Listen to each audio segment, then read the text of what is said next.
I've never seen a diamond in the flesh.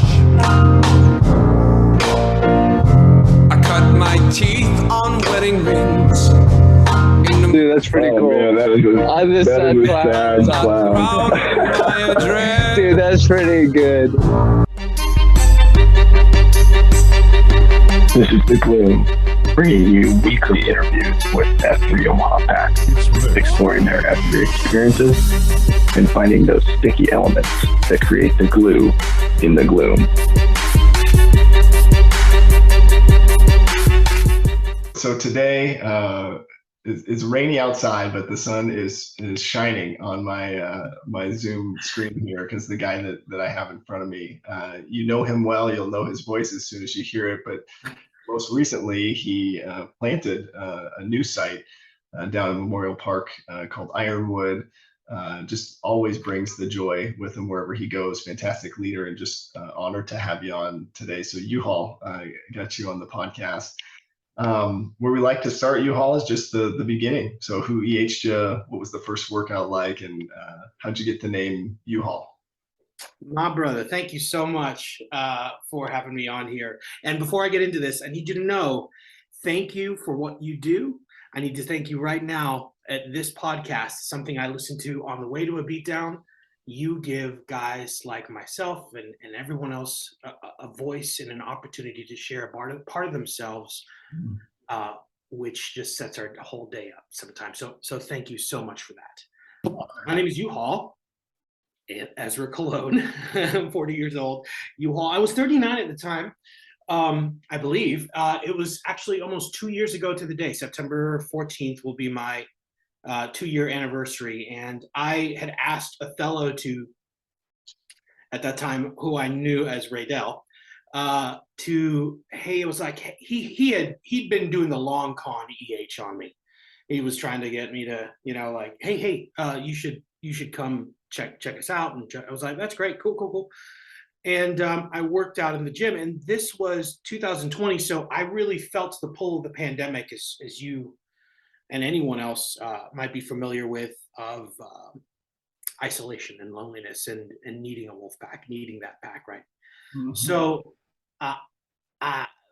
we were in the midst of preparing for a summer theater education program. And I said, hey man, what was the thing that you were doing? And he was like, yeah, we work F3s, we work out. I was like, great. Hey, can I come with you like next Monday? So he said, of course. And I could see the wheels turning. He was like, where am I going to bring him? Where am I going to bring him? Where am I going to bring him? And he brought me to Octagon, and Polaroid Q was the Q that day. And I remember Bloodshot being the first eyes. You know something? I can forget like some meaningful days in my life, but I will remember a beatdown. I will remember who I saw that day, especially that first one.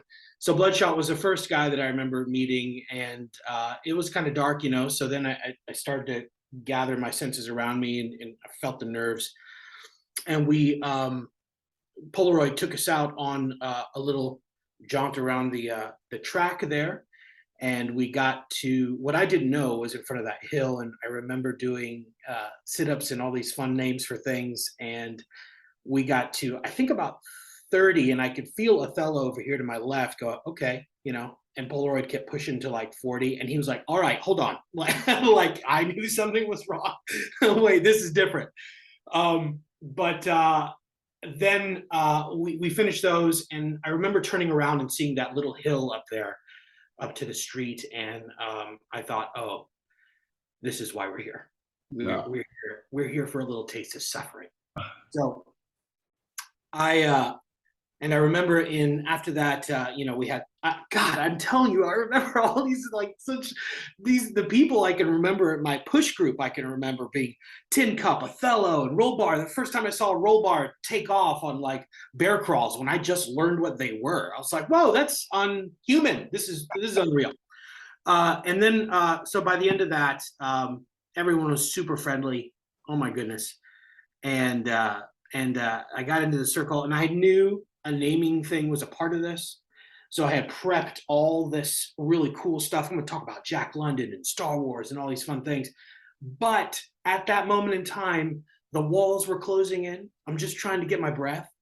And Polaroid is like, well, tell us a little bit about yourself. And I was like, well, I moved around a little bit. Oh, I'm catching my breath. I just came from Albuquerque and Chicago, and I'm an actor, but I just, that didn't leave a very sedentary lifestyle. And then he like cut me off. He put me out of my misery and said, U-Haul. And I think someone had said, I remember, I don't know who said it first, U-Haul, but someone also in the group was like, has that name been used already? And Polaroid's like, it's U-Haul. All right. He gave me the fist bump, and then I got back. So that was a good day. It ended too with a good strong coffeeteria that was very important to me and my return. Was that at Khakis Cafe, or was that at? That was actually at Scooters at that time. I think Khakis. If he did have something, it was still in his garage by that point.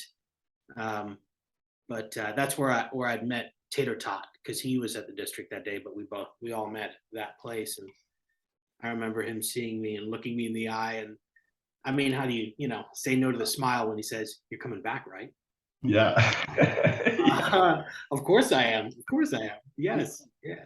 Well, how did that compare? So you mentioned you were working out in a gym before, and so were some of the things, were you familiar, or were you able to kind of keep up, or were you pretty gassed after that first time? I remember feeling pretty gassed, because so much of what I had focused on in the gym was just a lot of resistance training, a lot of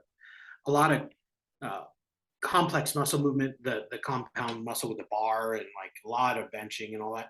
So there were a couple things that I felt pretty good about, like Merkins and anything involving chest. But when it came to the things I've been avoiding, like abs, I found Mary to be quite a bit surprised, to the point where even Othello was like, "Hey, you all right, buddy? You okay?" I'm like, "Yep, I'm seizing up right now. I'm doing okay. I'm good.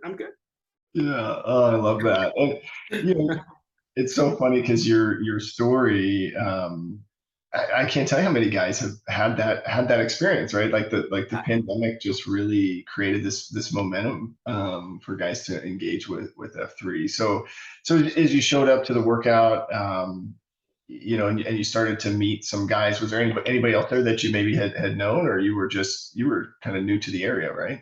Correct. Yeah, I hadn't known anybody, because really I moved here officially in 2019. So it was just like a year.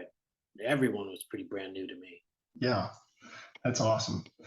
How about the relationships over time? I mean, have you been able to develop some good friendships through the group, or what's been your experience? I feel like I have, and it's one of my favorite things to make it a part of my daily routine to text somebody, in the morning right after I beat down, be like, "Oh, let me get that. Let me send that text out. I'm thinking about you. That's telling me something. Go ahead." And through that, it just makes it all the more special the next time you see them out in the gloom, and it moves from a hey fist bump to almost an immediate hug. So that small text can be a lot, and therefore the relationships have grown and fostered over time. I can't believe how many people I know now. Because Yeah, isn't that crazy?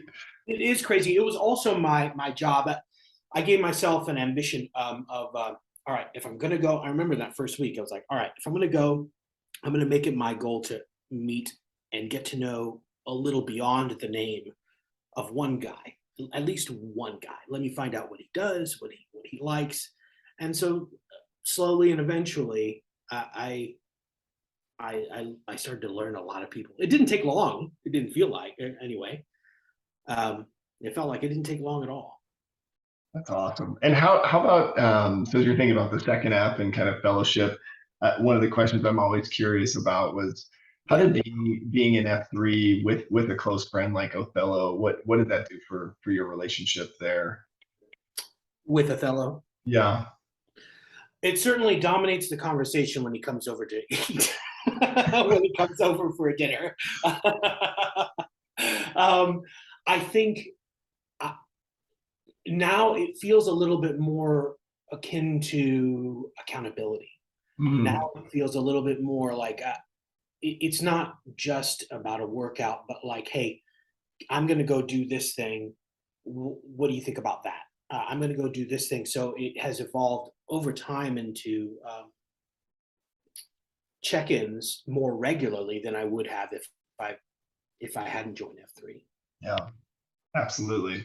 Well, and that's so key, right? I mean, you talk about, in Q source, right? But it's hard to hold yourself accountable. So having Absolutely. there. And Oh, go ahead. well, I was just going to say, since you brought up Q source, one of the things that stick with me in this vein is our corrections. That's one of the beautiful things about someone like Othello or Tater Tot or any, those people that I meet out in the gloom that are like you, are interested in asking beyond the surface to something bubbling. What's bubbling up today for you? Corrections. Hey, you really need to focus on this. Hey, you really need to watch out for that. And Othello's so great because he'll speak candidly and say, hey, before he does that, he'll say, may I speak to that? I'm like, yes, that's why we're here. That's why we're on this pre-run, man. Anyway. Yeah, well, tell me about that, because you mentioned pre-runs, and before that you had mentioned rucking. So we know, I think coffeteria is where most guys know to go for that second F. But tell me about the second F kind of experience during a pre-run or a pre-ruck. What's been your journey there? Good question. By and large, it is the second F quality for me that I find the best. Even when, and most often, honestly, when I'm listening. There have been a few times where my good buddy and I, Frosty, have gone out on a pre-run, and he's asked me, and known me well enough by this point, to ask me a good pointed question and sort of unleash the floodgates of this thing that I've been holding back, which I'm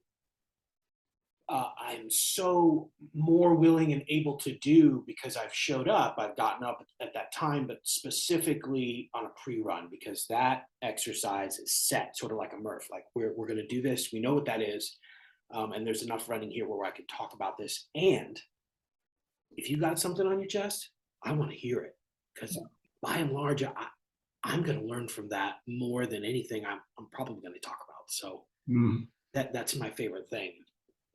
If you've ever seen like I can't believe I'm talking about this, but that Hot Ones show, where these celebrities and different artists put themselves through the ringer of eating hot sauce to undergo the suffering while they're being asked these important questions. It's sort of like that. It's like, let's put pressure on this and let's put ourselves in this pressure spot so we can really get to something meaningful. I love that. And how is that carried over? I mean, as you're talking through some of those things, how is that carried over into your family life or just the relationship? I know you guys welcomed a new addition to the family in the last year or so. So how is that kind of carried over, or have some of those conversations been about family? They have been mostly in communication. My best thought around this that I tend to live by with the Concentrica, with my M, no matter how difficult it can or may be, communicate, talk about it. Let's talk about this thing. So that's kind of how it carries over. And I will see. I'm probably a naive parent at this point, but I can't wait to continue to talk about it with my 1.5-year-old. In fact, she is just getting some words to her. But I talk to her as if it's normal conversation, like I don't try to like flower it up much because of my own past experience with theater for young audiences. I talk directly to her. Yeah. She said, "Big Georgia," she's saying all this stuff, and I'm like, "Yeah, that's great. I can't believe you learned that today." That's my favorite thing.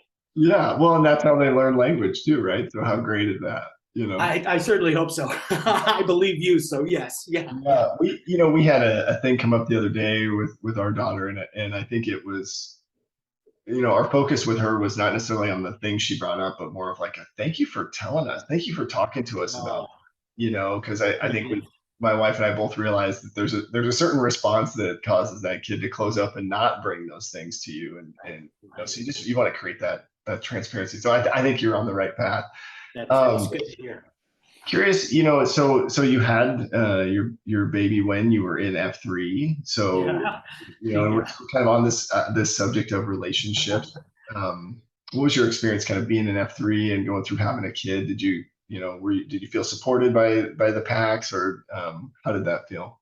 I did. And I still do. I remember even when we had the child, it was unintentionally, when you have a child, as you know, it never goes the way you had planned, right? So when we got to the hospital and said, okay, we're ready to induce tonight, we're like, what? Okay, I guess this is happening. Good thing the bags are packed and all that stuff. But I remember, and we could talk a little bit more about this in detail when it comes to I am third and the Concentrica model, and how you're a part of that, or how we are a part of that for our best selves. But that Saturday, so we had Zella came, our child came that Thursday, and that Saturday, I'd stayed with my wife, stay there. And I remember like kind of itching, it's time. But she was still, so I double checked. I was like, hey, we're about to get out soon. Can I go to a beatdown? And she was like, yep, yeah, of course. Yeah. So I was like, cool. Yeah, I'm glad I brought my clothes. And so I took off from the hospital to the Oracle. It was still at Aldridge that time, and they had already started. But I was like, I don't care. I need to move my body. I need to see my packs here. Mm-hmm. I remember showing up, and it was a bigger group. Convoy was queuing that day, and we were behind. I ran behind them. I just seen the trail of them go, almost the ghost of them go back behind the Aldridge, and I saw the packs, and there was everybody was lined up on the hill, and Convoy was down in the field. And I'll never forget this, because I showed up and I just kind of snuck in, and you can't really do that. And all these guys were like, hey, oh my God. And Convoy like booked it up the hill and gave me a big old hug. He stopped his beat down for that. And everyone was there, and wait time was talking about different names already for the 2.0, and it's Dolly's a good name. There was nothing but love and advice. Armbar that day was like, hey, I'm glad you're here. Don't go back empty-handed. Whatever you do, bring a scone or whatever you got to do. Bring something back. Yeah. So it has been a source of accountability, and as I spoke to a little bit earlier, an understanding of knowing what's most important, and your family, and knowing how to take care of yourself as well. So there's been a good balance in there, and since then I have no longer required myself to go every day. That there's a beat down, but when I can, I make it a priority. Yeah. Well, so share with us, because I think, that's a good, kind of segue into this, really big concept of like, what is faith and the Concentrica, and how does it all kind of mesh together? So I would love to hear just your thoughts and views on that, because I think, guys have a lot to learn from you, I think. Thank you for saying that, man. And I'd like to ask you too, the difference between the Concentrica model and what's the I am third? What model is that? Yeah, I am third is really from free to lead, and it's really more this concept of like putting yourself third so that you can focus on other people. So I think it almost is like a requirement or a prerequisite, of the Concentrica, right? It's like I have to realize that other people are maybe more important than me. But I'll tell you what gets confusing, and in my journey, and obviously this is about you and not me, but in my journey, there are things I have to do to get me to think about others. So it's like I get it that I am third, but if I don't do some stuff to get right first, then nope, then I'm always going to be first. And that's the thing, man. It's tricky, and I don't know, so I think I am third though is really kind of this concept of like, well, why do we serve? And it's because we know that other people are more important. But I think for me, like I've got to start my day, I've got to surrender, and I've got to give my life and my will to a God, that's way more powerful than me. And if I don't start there, then there's no way I'm ever gonna. The Concentrica is not even a thing, right? If I don't start in that spot, so there is some kind of self work. But how do you view that? How do you do it? Yeah, I'll I'll tell you a second. I just loved and want to acknowledge your idea of surrender there, and that being such an important thing. I used to think about that, and going on stage right before would be, I give this up to those that are bigger and beyond myself. Thank you for sharing that. I'll talk about this just in the form of a story I heard recently. This is about a musician who was a preschool teacher at one point. And he had a band as well. He hadn't had kids, but he wrote music that was first identified as children's music. His name is Justin Roberts. And then it became children's music that had deeper themes. So then it became music for all. And he had a child. And his child eventually became old enough to listen to his music. And when he was a kid, he said, he came home one day and was like, can I listen to one of your records, Dad? And they put on one of his older records, and it was a slower song rather than some of the faster ones that he played. And the title of the song was called I Got the World for You. And he listened to the song, and it was more a ballad, like I was saying, and he began to weep. He began to cry. And the dad said, Justin had said, it's okay to cry. And the boy said, kind of nodded. And then quietly, like the next day, he came back. He said, Daddy, I want you to know, I know it's okay to cry. And then he said, then he whispered something to himself. He whispered something. And the dad said, hey, Justin said, hey, what was it that you whispered there? What did you say? He said, I've got the world for you. And the dad was he was, just to clarify, are you requesting the song, or are you saying that to me? He said, I'm saying it to myself. And there was something about that little story that I'm still attempting to unpack of why it resonated so strongly with me. And where was it along the way where stopped giving myself that gift? And it must have been somewhere in my adulthood where I understood that, okay, I have to serve others, and I will give myself to be the bridge and give myself out. But if I am indeed not putting my oxygen mask on first, then I can't breathe. Then I haven't given myself the things that I need to survive in order to give back to my family, in order to give back to the world. Those are some of the things that I'm still attempting to unpack in my life.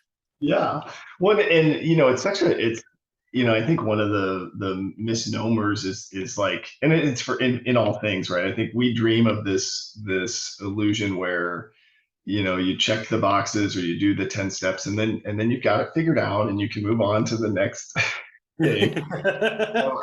I have, there's not a lot like that. I mean, it's just, especially when it comes to faith and just understanding how life and relationships work. And, so I think one of the things that I really have latched onto with the Concentrica is just when I'm trying to prioritize my thoughts or the things that bring me, anxiety or joy, or that I should let those be the relationships and not the to-do list or the task. Because there is something there that, I will share with you. So Ed Milet, he's a really wealthy kind of motivational speaker or whatever, but he has this concept I was listening about the other day that's called the identity thermostat. And where he really says, let your intentions drive your actions, so your soul has no regrets. And that really resonated with me. And so he talks about, if you set your identity thermostat at 70 degrees, then you're going to do something great, and you'll always come back down. And so it's what is that work that we're routinely doing to know who we are, and to know where we fit. And I've struggled with that. What's my purpose? Where do I add value? And it turns out a lot of the things I'm doing and the people right in front of me are where I'm adding value and right where I'm supposed to be. So anyway, I just, I love that you shared that, because it is a journey, and there's no expectation. It is a journey. Yeah, James Clear talks about another motivational habit speaker talking about casting a vote for yourself every day. It's No. not, you just don't check the box and then usher it away, but rather, what are you doing every day to cast a vote for yourself as a father? What are you doing to cast yourself as a vote for Love a that. husband? You know, yeah. Yeah. Tell me about, so that, you know, it's kind of in the vein of faith, but tell me about kind of your faith journey from a maybe higher power perspective. What's been your experience there? Mine is a sordid tale. I say that because my father and his father before him and his father before him were reverend pastors. Oh, wow. And then I chose a different path. I chose the one of an actor. Yeah. For at least these first 16, 17 years in my adulthood. I was confirmed in the church in Worms, where Martin Luther hung up the thesis, and I was inundated with religion for quite some time and faith. And when I was contemplating it at my deepest, sort of darkest moment, I remember thinking to myself and talking to someone who I didn't quite know well enough to speak to, but she knew me well enough to say the following after I said, "I'm just not sure he exists." Mm. And she said, in the quietest voice, "I think I just find myself talking to him on accident, Mm. unintentionally speaking to that."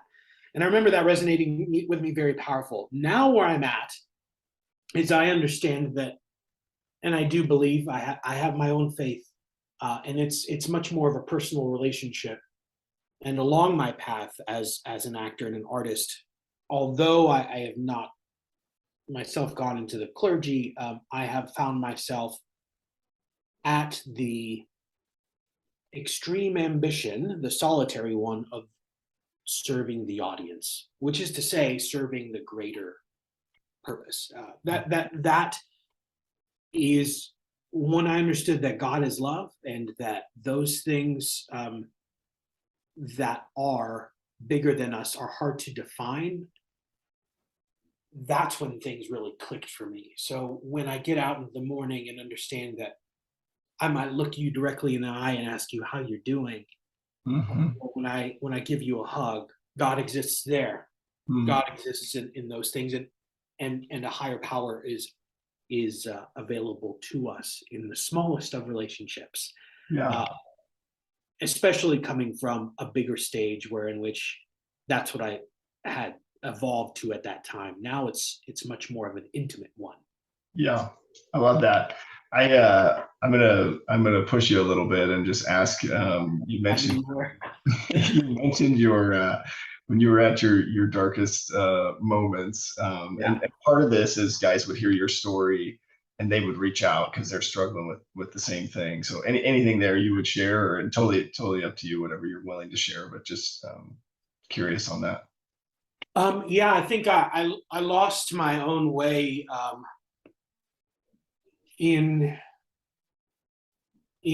drugs and alcohol, and when I found myself higher than a kite in conversation with my own mother, I was about to go away for some theater job. This was much younger. I knew something was wrong, because it wasn't a real conversation, and yet my mother had done a good job of saying. I remember a very pointed thing where she went to the grocery store and left me alone, and I went outside. This is much younger than that. Left me outside to play with GI Joes. Or left me inside. She said, "Don't lock the house because I got to go in." Well, I went outside to play, and she came back, and the house was, of course, locked.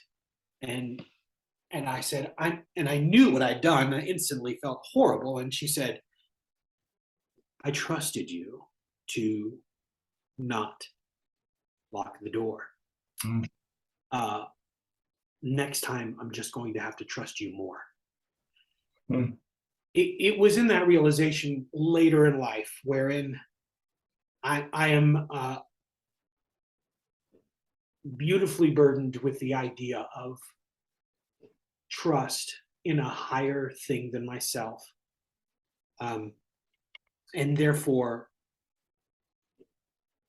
I didn't know where to turn. So I was looking for inspiration in anything that could happen and anything that could be. And I would find myself tilting my head toward the sky. Yeah, and now it's a little different. I also tilting myself toward later on paintings and incredible artwork that just move me and shake me to my core. It's not unlike those conversations at those moments where they do feel deep and dark and scary. But to know that there is light and life and beauty in all things, and not necessarily just a one-way up and down, but across. Yeah, I love that, and thank you for sharing. I think there's just so much power in your authentic story that guys can benefit from. And I think one of the things that I noticed that I'm maybe a little envious of you is you've taken your passion or kind of your a new chance at life, and you've just poured that outward to other people. I see that in your leadership, all of our interactions, and I think we saw that when you launched the Ironwood site. So something that I'm going to just kind of recap a little bit, because guys, we have several million avid listeners, and so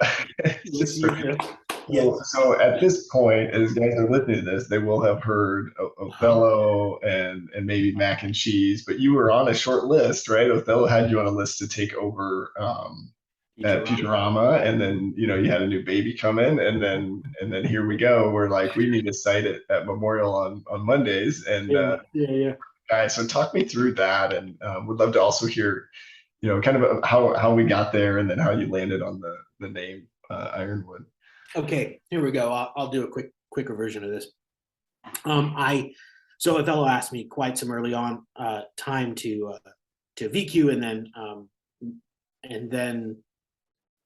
and then take over the site because he was leaving. And at that time, as you know, when you get going on something, as you cast votes for something so repeatedly, the rest of your life takes off. Well, I felt mine beginning to transition at that moment where he was speaking to me, can you take over the site? And I said, I'm going to be going back to school here, and I'm going to be having a child. So I don't know that I'm ready for this thing. I'm still going to come. And I did. And I showed up for Futurama, of course, almost every Thursday. And there was one of those Thursdays, Pony Express. I know you're out there, Pony, listening. I hope you are. We took a trip down to St. Margaret Mary's from Futurama and saw the pull-up bars, which blew my mind. It was like, oh my God, these are here. Okay, cool. And we did some a grinder out there with some hydraulic squats. Also, thank you, Pony, for turning me on to my most hated exercise. Check. I got that in, which I do love. No, I don't. And I just realized how much of a benefit those were to pull-ups in general and working the back out, because that was something that, oddly, I didn't think this would come up. But what I missed in going to the gym was that I didn't have enough F3 was some back training. Yeah. Plus, they had different levels there. And I was like, cool, this is cool. Okay. So I kind of put that in the back burner. And then one day at the Canyon, talking with some of these East Side guys, it was a small group of like 5 or 6, but Patton was out there, and Dome, I remember, was out there. And there's, of course, a fellow, a couple of people. And I was like, hey, what do you think about just like a pop-up something at St. Margaret Mary's, and we can park in the baseball field and all this stuff. And they were like, that's a great idea. We don't really have anything at the time east for something like that. And I was like, cool. I was thinking about it being a Murph, and they're like, oh, gross. Okay, yeah, sure. Why not? They didn't say that. No. They were like, why? And I was like, well, the pull-up bars. I'm like, oh, okay, well, that makes some sense. Sure. And I was like, do I have, should I talk to somebody about this? And they're like, no, just set it up. And I was like, all right, thank you, good. And I did not do that. And I talked to you, and I talked to Tater Tot, and it seemed to take off on its own after that. As if I was asking for a site when I had said no to Futurama. Yeah. And both you and Tater were like, hey, great, if you're going to do this, Mondays is good. We already have a Murph thing going on, so why don't you just like, I was like, whoa, what? What's going on? But Tater so wisely told and said to me, as I mentioned when I passed the flag on at Ironwood, hey, this thing may happen without you. And that was, I told him to this day, that wasn't a dig. That was his correction. That was his honesty. Mm-hmm. Something in the gloom that I cherish more than anything else, almost, that honesty. And that's when I was realizing, by that point I had classes underneath my belt, and I had a child, and I was like, okay, at least I can show up. At least I can bring a flag, and I'm answering a bigger call because this thing is taking off without us. This if I don't do it, this thing is taking off without me. So let's go ahead and start the ball rolling for a flag. And it was on Underwood there off Memorial, and I'd gone back and forth about Tater had said hybrid, and I'd made this document to try and make it all make sense, which is now pinned to the Twitter handle. And you were like, hey, Hornbeam. And I was like, what? You shared on your document Hornbeam. And I was like, oh, right. Ironwood is also called Hornbeam. And so we went back and forth in the name a lot. And eventually I remember I gave it my due diligence. And I remember sitting on the couch, and I just finished reading maybe a year prior to the Dark Tower series of Stephen King. And Ironwood was the magical element, the wood that only the bravest dared go into the forest to go get. And with the combination of the pull-up bars, although they're not iron, they're metal, and the wood, and of the woods, the outside of the park, and it being on Underwood, it felt like a natural fit. It worked out great.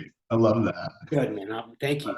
Yeah, and I am not the best at names, so I will say most of my names, like if it would have been my first idea, the pit down in Sarpy would have been called Butterfly Effect or something. Yeah.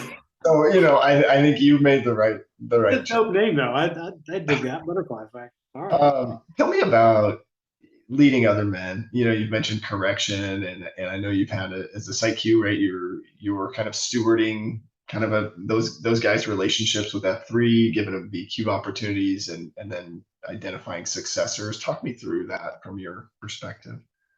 Ooh, okay. I'll do this. Let's see. I think for me, leadership best comes in the form of like I was saying, a more intimate relationship and checking in with guys one-on-one. And also listening to the packs when that's one of the great things about some packs in particular that will speak forward and say, hey, this exercise is done this way and this way, or nice job, and if you're in tune with it, if you've opened your heart and your ears to something bigger than just like, make sure I get this right, you'll hear it. You'll hear it, as Slow Pitch might say, whispering to you. You'll connect to something deeper, and therefore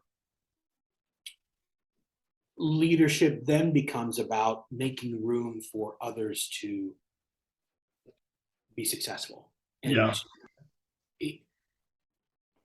I think I've shared this before in the COT that you may have even been a part of there, but I love being the six.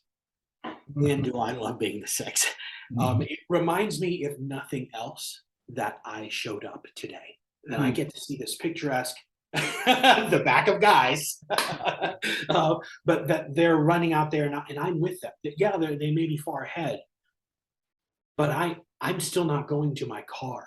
And if we can make room for those guys at the six, and man, is it a heck of a feeling. The first time I went to Cornhusker my second day, and everybody from the top was running down. I was like, oh crap, they're great. We're going to have to run down. No. You guys were coming back to pick me up, and understanding what that meant. Holy smokes. Yeah. What just happened was leadership was garnered. There was room made for me at that point in time, as I would want for someone else to step forward and say, hey, can you may you do this? May you can you hold the flag until next week? I gotta go. Hey, may you cue today? May you tell me a little bit about what burdens you today? And making room for others in that way is certainly my favorite form of leadership.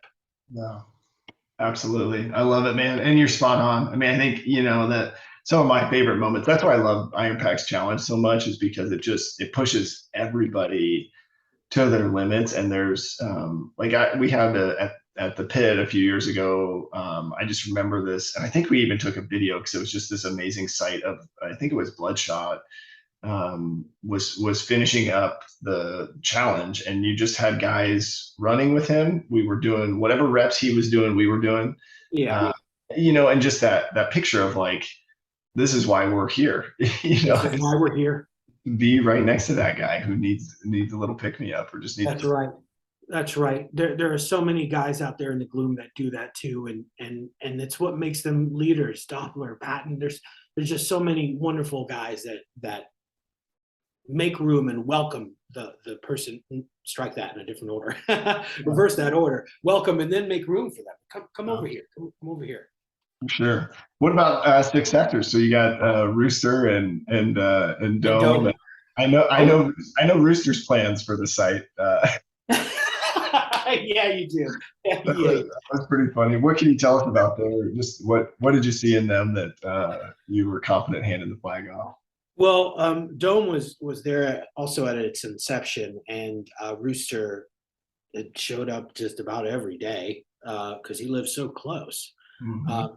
But when I had approached Dollface at that time, he was getting asked to lead heavy metal, which he is doing now. And I was like, okay, all right. And then in the form of this leadership thing that we practiced, I was like, wait a minute. Like everything else with Ironwood, what does the rest of the packs think? What do they think? What's going on? So I began to ask different people, especially those who showed up, and it was Rancid who said, well, what about Dome? And I was like, that's a great idea. Let me talk to him a little bit. I did, and he said he was going to have a kid in October, and he doesn't think that he can do it. And I was like, well, darn. Wait a minute, I had a kid. Hold on. We can make this work. And then Tater, I came to him with it. He's like, that guy is amazing. He may not know what he needs because there's still some time at that point in time before that happens. And then Dome came in with the idea. It's like, well, maybe we can do a co-cube. I was like, cool. Who is that going to be? And when I went to Rooster and asked him before I even got the rest of the question out, I said, hey, I was thinking about, we were planning on a co-Q here at Ironwood. He's like, yeah, I'll do it. I was like, what? I'll do it. And the rest is sort of history after that. The rest is him and both of them saying yes to one another and meeting up and understanding what does it take to do it, and mostly the environment that we have garnered, that they knew, oh yeah, we have something wonderful going here at Ironwood, and how much positivity is a part of that. And the rest is history. I love it. And guys should go and read the backlash, but basically they're gonna wait, was that pickle juice? Oh, no. What I'm for the listeners at home, I'm just drinking like a little ginseng energy drink. Okay, I was gonna say, I thought it was pickle juice. We can edit that out. But from the shovel pass, I think Rooster's plans are to father the heck out of the site. So yeah, that's exactly right. He came up with that on the spot too, man. That guy. That was amazing. Yeah.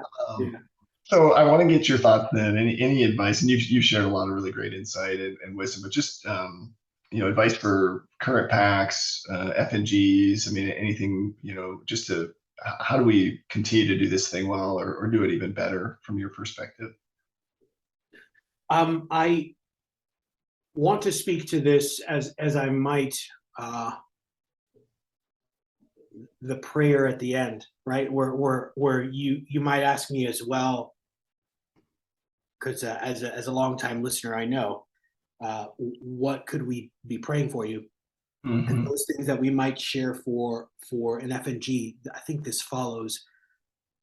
You are worthy. When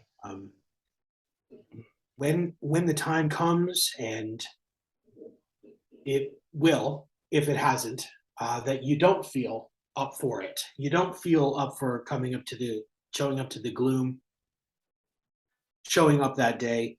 Please know that you are worthy at whatever fitness level you are at, whatever mental struggle you are going through, wherever your heart is, you've got the world for you. All you need to do is just show up. All you need to do is be there. That's the prayer that I would offer, and the advice that I would offer. There's plenty of other things too that I might say to an FNG, like encouragement, that have already been said amongst a host of different hymns that have been on this podcast. And if you can get a guy to come to a coffeteria, figured out a bit of a trick for this for an FNG, right? Is to here it is. If you are going to coffeteria and you ask another guy that FNG may not know, but can overhear you saying, "Hey, are you going to coffee?" And that person says yes. It's by and large, hopefully that guy will almost always say, "Yeah, sure, I'll go too." And then you've connected to something deeper beyond the anonymity of a name that you first. I love that, because maybe when we ask a new guy, "Hey, do you want to go to coffee?" they're thinking it's just a one-on-one. Yeah, which is exactly what happened to me. My first day, I was like, I don't know.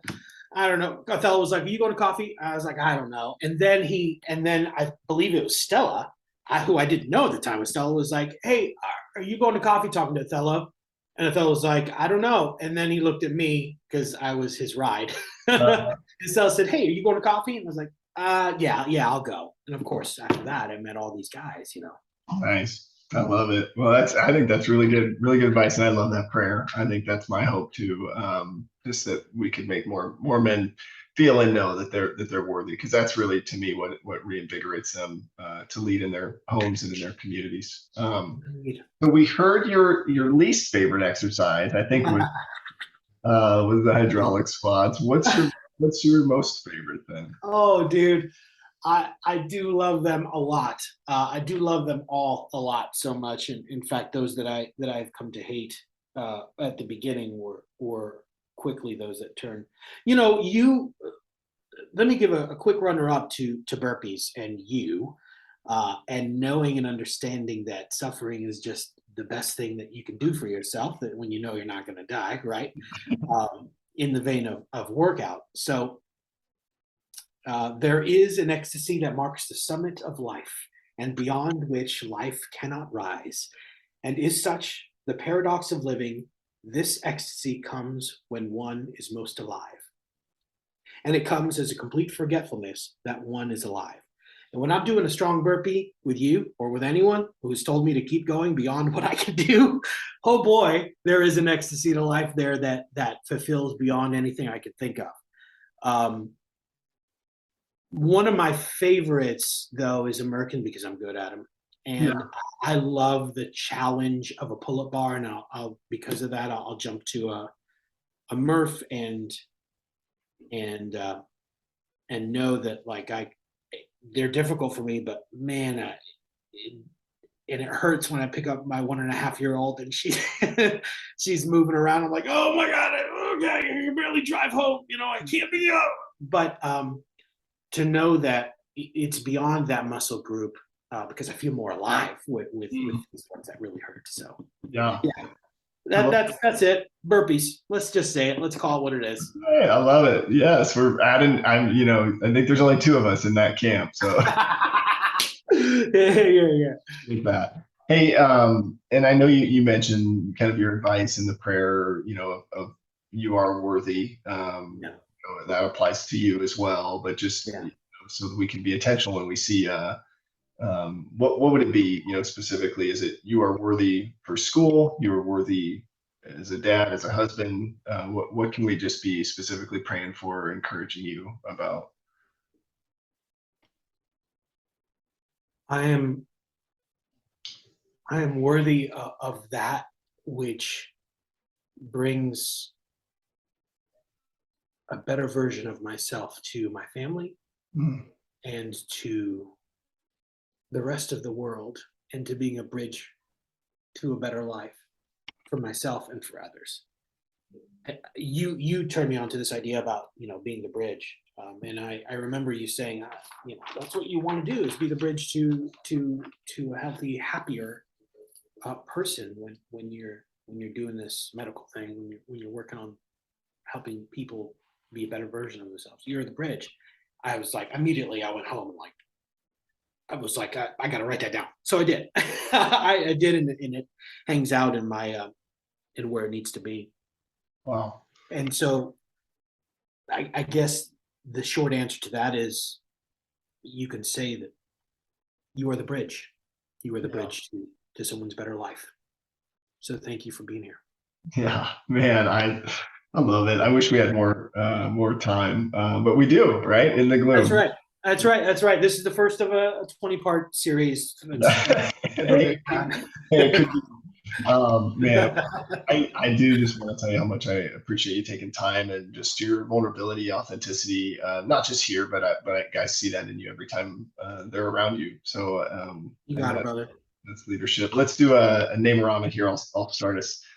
Brandon Flehardy, 36, The Plague. The Plague, Ezra Cologne, 40, U-Haul. U-Haul. And Hey, what, man, thank you so much for this, buddy. I love you so much, man. yeah. Well, hey, real quick, what's the call sign with U-Haul? Is there one? Have we? I remember, oh my God. Othello likes to go, huh. Okay. Let's see. Nightcrawler, when he was in the gloom, I heard him once go, trucking. Like, there were a couple things that try to stick. It hasn't really. Yeah. Well, you kind of have a U-Haul, like you kind of give it an extra. Yeah. Okay. I'll definitely work on that. I'll figure out what I can do. I love it, man. Hey, thanks for